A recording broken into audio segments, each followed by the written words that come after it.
Carolina basketball family is the strongest there's ever been, there ever will be. Nate Humphrey hands Gingrich the ball. Pushes into Hubert Davis. 8 seconds. Davis trying to get free. Over to Fox. Fox, baseline. Up for the shot. Good! Off the glass! Oklahoma calls timeout, but the game is over! The game is over! Carolina has upset number 1 Oklahoma! And ready on his second attempt. That one is no good!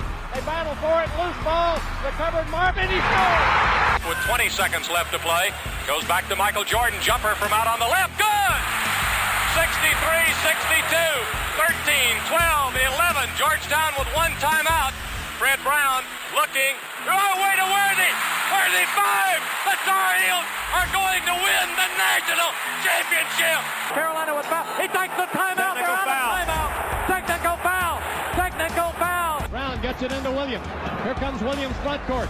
Williams on the drive. Gets it back out to Head. Long outside shot. Short rebounded. May. It's over. Carolina has won the national championship. And how about them Tar Heels? They are the national champions. The Tar Heels are the national daggum champions. You competed. And that's what it takes to win big-time games. You got to compete. You do it with your brain, and you got to do it with your heart, too. And that's pretty doggone good. From QCBroadcasting.com, this is the Roy's Boys Podcast with your host, Josh Marlowe. Hey everybody, welcome to another edition of the Roy's Boys Podcast. We are powered by Carolina Electrical Services. Sorry for the delay in getting back to you guys. It's been a crazy couple of weeks in the sports world and really the world in general as the COVID-19, better known as the coronavirus, has completely affected not only the United States, but everyone around the world. Anthony, it's been a weird couple of days. And it's going to be one of the more stranger episodes of podcasts we've done so far. Yeah, no, you mentioned, you said, it's been a long couple of weeks, and yeah, I mean, it almost feels like it's been weeks. It's very strange. It's something that we've never really seen before. I mean, to have conference tournaments canceled, games stopped actually while playing, and then to even get to the point where they cancel the NCAA tournament is just wild. But it is unfortunate because Carolina, they ended up playing what was one of the final games of the 2020 NCAA basketball season, and they didn't leave the greatest taste in our mouth, which is why we're here today to break it down. But I think you kind of hit the nail right on the head there. It's just been such a crazy time here over the last couple of days. I mean, it's honestly just felt like it's been a couple of months with just how much stuff has come out here in such a short period of time. So it's great to be able to at least get on here and talk about something that's not just revolving around that right now, because again, we're all trying to take precautions and stay safe, but at the same time it's always nice to be able to kind of distract ourselves. And really, without sports on television right now, the ultimate distraction for many of us, this is pretty much what we got to settle with for right now. Yeah, and when I was watching the game and was thinking about how I'm going to write about it, how I'm going to talk about it, this was one of the tougher ones, because in a season that was as bad as it was, and it was historically bad in so many different areas for Carolina as a program, this loss was one of the more befuddling, because, and I think what Roy Williams said in the post game is the correct way. He felt hopeless as a coach, and me as a fan, I felt hopeless because Carolina entered the tournament winning 3 of 4, knowing that if they were going to have an NCAA tournament appearance, they were going to have to win 5 games in 5 days. So many people that were at the ACC tournament in terms of media and coaches were pretty much saying they can do it. That meant us as fans were believing they could do it. They won their first game against Virginia Tech rather easily, beating the Hokies 78-56 to get to the matchup with Syracuse, and it was like everything that they did positive the night before didn't translate into Wednesday night's game for whatever reason it was. Syracuse won the opening tip, took it down for a layup, and I think I knew right then it was going to be a long night, and that's what it was. The Orange blew out Carolina 81 to 53, was up as much as almost 30 throughout most of the second half.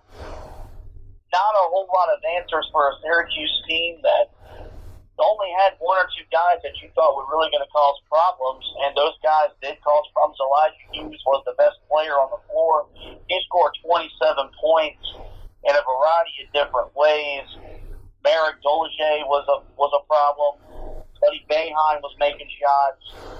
It was just a combination of when everything that could have went wrong for Carolina, and it just snowballed in a matter of 40 minutes.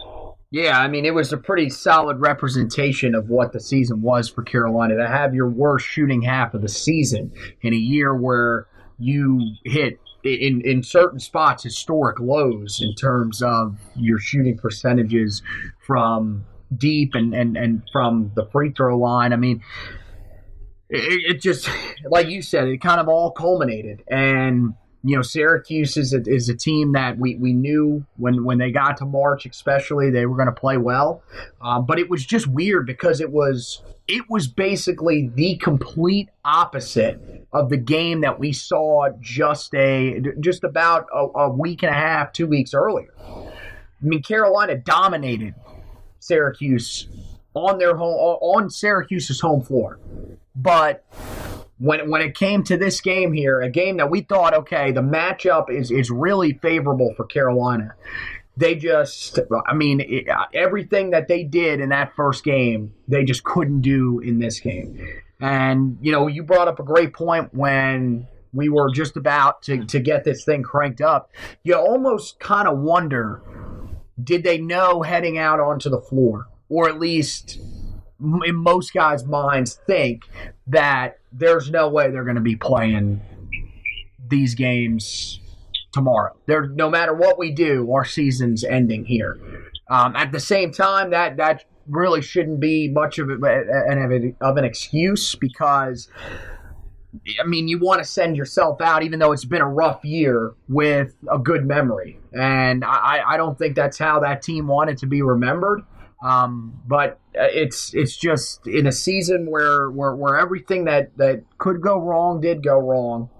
That same thing happened in this game, and Carolina just wasn't able to find their footing at all, and got beat by a team that, you know, you have to wonder for Syracuse, if they played that way the rest of the ACC tournament, would they have been able to make enough noise to possibly get on the bubble, or even potentially win the ACC tournament, which we felt was about as wide open as it's been in a year where college basketball was as wide open as it's ever been.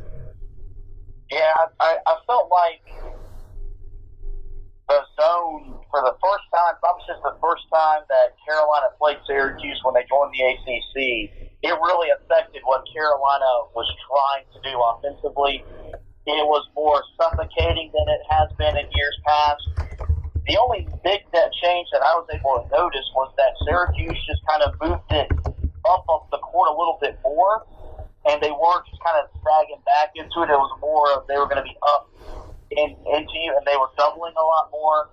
And they did a good job keeping, either it was Garrison Brooks, Armando Bacot, or Justin Pierce, keeping them out of the free throw line, because once you get the ball there, then it's a lot easier to dissect the zone defense.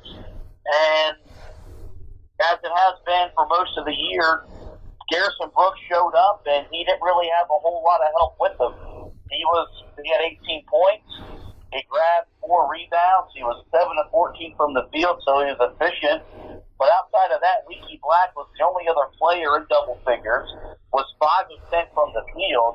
But even that wasn't really overly impressive, because Syracuse basically said, if you make shots, we'll live with that. The amount of disrespect they showed his offensive game was almost laughable, because they just sagged off and dared him to shoot. He made them pay a few times, but really didn't care if he made shots. He knew the guys that they know they had to get points on the perimeter. They didn't get them. Brandon Robinson what could very well be his final game. 1 of 4 from the field, only 4 points. So he wasn't effective. Christian Keeling, a guy that had really turned it on late, scoreless, 0 of 4 from the field, looked confident in his shot, just couldn't get anything to go.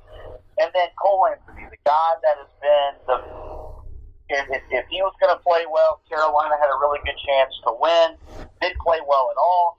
5 points, 2 of 10 from the field, 1 of 6 from 3. Syracuse made him the jump shooter more often than he needed to be, and wasn't doing anything positive to help his team win. 3 fouls, 6 turnovers. Not the best way for him to go out. It was very well could have been his final game. So it was just the way that the season went.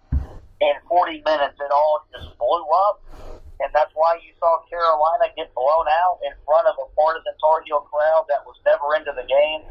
And I think you're right.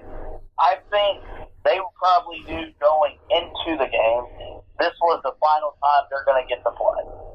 Even so, if that was the case, you could have put a better foot forward because you already weren't going to be remembered well, unless you won the ACC tournament. Now, this is your lasting impression. If you getting run out of the gym by a team that you beat rather easily a few weeks ago, it wasn't a good look, but then again, it wasn't a good season. So, I guess with that, let's just discuss about the ACC tournament, their decision to cancel the event and cancel March Madness. Was this a premature decision, or was this the right decision? Because you effectively canceled the most exciting time in sports, and not only in March, but the whole calendar year. Yeah, so this is going to bring about probably a lot of controversy. We're going to have a lot of people that will probably respond to this on the podcast, but ultimately, the ACC made the right decision. And the reason they made the right decision is because you're dealing with athletes that are not paid. And you've got leagues elsewhere around the world, and then eventually the day before in the United States, professional leagues that pay guys that ended up halting their seasons, or at least postponing their seasons. This was a necessary step. They were going to get there at some point. You saw just how quickly it took off. They went from early in the day on Wednesday, basically saying, we're not going to do anything about it right now. We still feel everybody's safe, to by the next day saying we're going to cancel the tournament. And I think it was just really the entire sports world, a dose of reality, especially with the Rudy Gobert situation. And you started to see some of these other stories start to come out. There was a ref in the Colonial Athletic Association that tested positive as well. It's things like that where you got to realize that the ultimate goal of the NCAA, it's to give guys the opportunity to go out and have careers in the sports that they love to play. But it's also to protect these young men. That's why we've seen in college football, they've put in the targeting rule. That's why we've seen in college basketball, they have flagrant 1, flagrant 2 fouls where they can eject guys from games if they think that they're causing harm to players on purpose. It's those types of things where you got to realize this decision had to be made by the ACC. Eventually it wouldn't have mattered because the NCAA was going to cancel the NCAA tournament anyways.